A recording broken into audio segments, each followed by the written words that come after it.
Well, it's the deepest Marc Gasol has ever been in the postseason. A few months ago, he was wondering what his fate would be as a Memphis Grizzly, and now one win away from the NBA Finals. Thousands stood for hours on a stormy afternoon in Toronto waiting to get into Jurassic Park outside Scotiabank Arena for Game 5.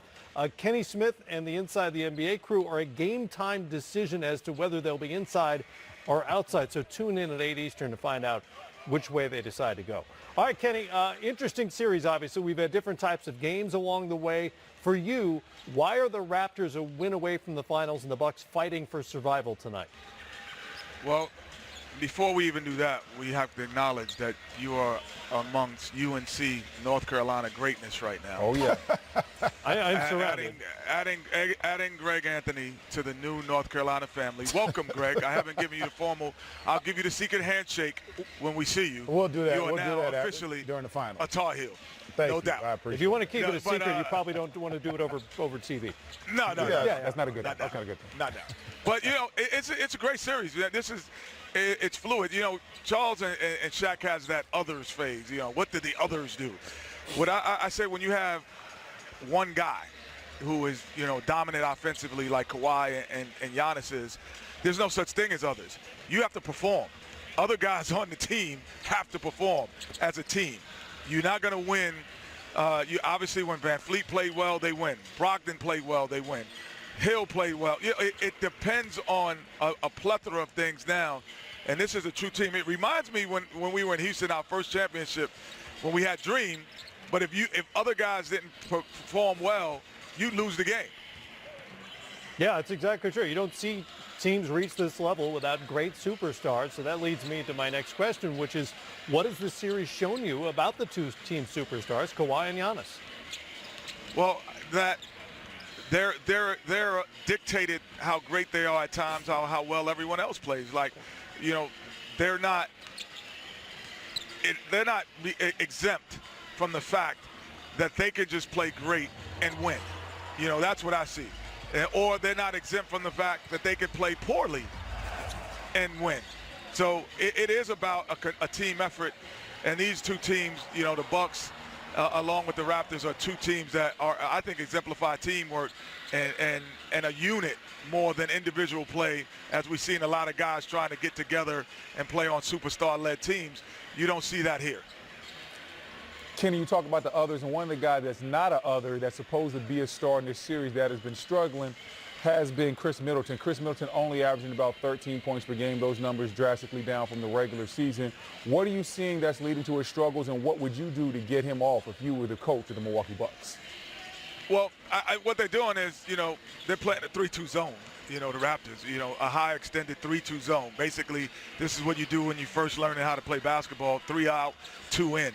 And for Middleton, really, Giannis has typically been able to penetrate and find him.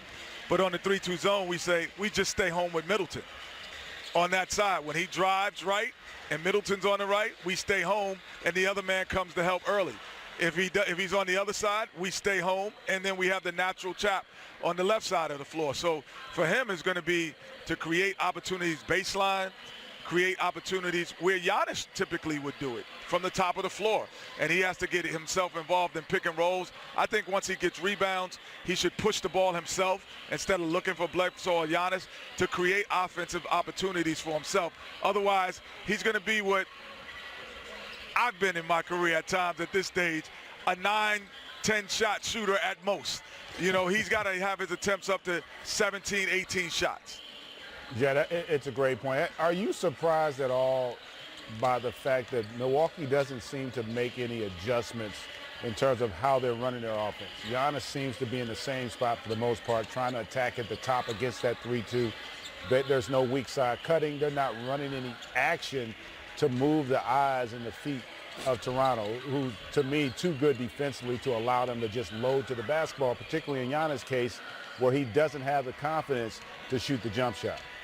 Well, they've never had to do it, Greg. Like, this is the first time ever that they've had to do that. The first time ever I think anyone's ever done this to them and done it this well. So the one thing about the playoffs and this level, it exposes your weaknesses. And now all of a sudden you've been able to get by doing things against other teams that you can't do now, and you won't be able to get through next year doing, because now everyone says, oh, that's how you stop Giannis or slow him down.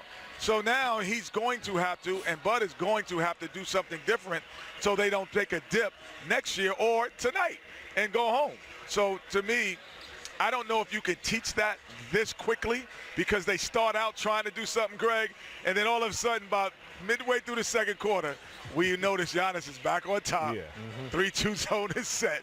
Like they go back to their old habits. It's like the person who doesn't make their bed, they continue. It's hard. They'll make it for a week. Then about another week, they stop making it. Yeah, I don't never make my We bed. got to bed making somehow. Yeah, I never make my No bed. question. I got don't kids, need- man. My I'm wife, just talking my about wife my did a I great know job. that battle. I'm familiar with that battle. Kenny Smith with us. Check him out at 8 Eastern Time. See if they're inside, see if they're outside with Ernie, Shaq, and, of course, Chuck. We'll talk to you later.